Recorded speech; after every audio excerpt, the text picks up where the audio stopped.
Hey podcaster, I'm Tim Wolberg, your podcast performance coach, with another actionable tip so you can sound like a pro and gain more podcast fans. Today's tip is really more of a look back at 100 episodes of Just the Tip. I'm not big on milestones and I don't think you have to make a big deal about hitting them, but like you, I have my own podcast journey. And I'm always curious to hear others, so I thought I'd share my story and my top 3 lessons. By the way, thank you to those who took the time to reply to my latest newsletter to say congrats on 100 and to tell me the tips that have stuck with you. Some of you said it was tips like standing up when you record or talking to only one person at a time by saying listener versus listeners. Others have told me they've modeled their show after mine because it's consumable and informative. So thanks again for letting me know. I really appreciate it. Just in case you didn't know, I've been in radio since 1993. That's over 25 years. And I've been podcasting for the past 5 years. I hosted a podcast for a health and wellness website and co-hosted another podcast with my wife about the power of spontaneity. They both lasted about 25 episodes. Yeah, I know. Are you surprised? Just a couple more short-lived podcasts that end up in the ever-growing podcast graveyard. Look, everyone has their own podcast adventure. And yeah, I mean, they are adventures, aren't they? I mean, I'm figuring it out as I go too. I've made mistakes, I've had to pivot, and I've had to do all the things that I talk about on this show. And probably one of the biggest things I've learned along the way from doing and watching others fail and succeed is that there is no one single recipe to build a successful podcast with. Every show is different, and your podcast journey will be different from everyone else's. I started Just the Tip 4 years ago in 2016 to support my podcast coaching business.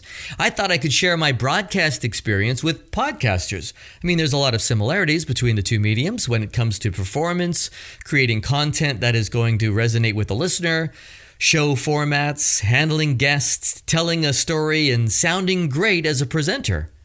I published 37 episodes. Then I quit. It wasn't working. I mean, I had some interest. I had listeners, and I got a number of people taking me up on my podcast critique service at the time, but it wasn't supporting me. At the time, I was also producing videos for another business my wife and I had, which was doing a lot better than my podcasting business. And as an entrepreneur, it's easy to follow the money, isn't it? And that's what I had to do. I stepped back from podcasting because of the time and energy it was taking and lack of return. And it's funny how these things work. Somehow, somewhere, I'm not sure if people were sharing it or searching for it, but people were finding me. They were looking for a podcast coach. I started getting emails and inquiries, and people started following me, and I thought maybe there is something to this. So I thought I'd give it another shot. But something had to change. I stopped offering a service that was just fixing one problem and started offering a more holistic approach. I was, quote, off the air for 10 months before I started Just the Tip back up with a new focus, or a pivot, if you will. The more I got a chance to talk to other podcasters who were podcasting for their business and wanting to use it as a marketing tool, the more I understood. There is a way to fix all of this, and it starts with a great foundation, and you do that by figuring out who you're talking to and why you're doing your show. And I really focused on that. It's part of how I turned my Concept to Casting launch program into a framework for business owners to start a podcast for the purpose of using it as a marketing tool to help grow their business, or my tune-up program designed to fix a podcast that might be broken. And 63 episodes later, here I am at 100.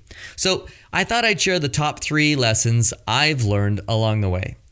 Knowing your why is the first lesson. This will determine the type of podcaster you are or want to be. And there really are only 2 kinds.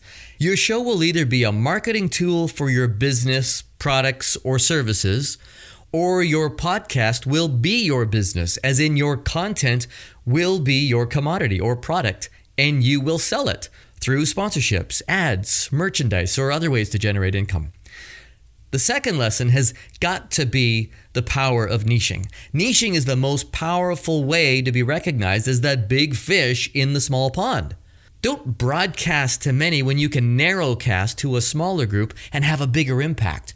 Drilling down your audience makes it easier to serve them. And you do this with a listener-centric podcast. Deliver mad value to your listener every show and tell them exactly what to do next to continue the experience, or get more help, or get over the pain point that you have become an expert at solving. And you don't need tens of thousands of listeners either. You may only need hundreds of listeners to move the needle. And lesson number 3 would be that podcasting is a long game. I know this. It's taken me 4 years to build this business. Building a business is hard work. Same with a podcast. At the beginning, if you're doing it all on your own, expect at least 4 to 5 hours every week. That's every episode. And do that 52 times a year for at least 2 to 3 years. You need to be consistent, deliver on your promise, promote your show, be where your audience is, and serve them. I know you don't want to hear this, but there's no quick trick. And in terms of your podcast actually converting listeners into clients or customers, and it being the main source of your business, or at least a great tool that feeds your funnel, that's going to take some time.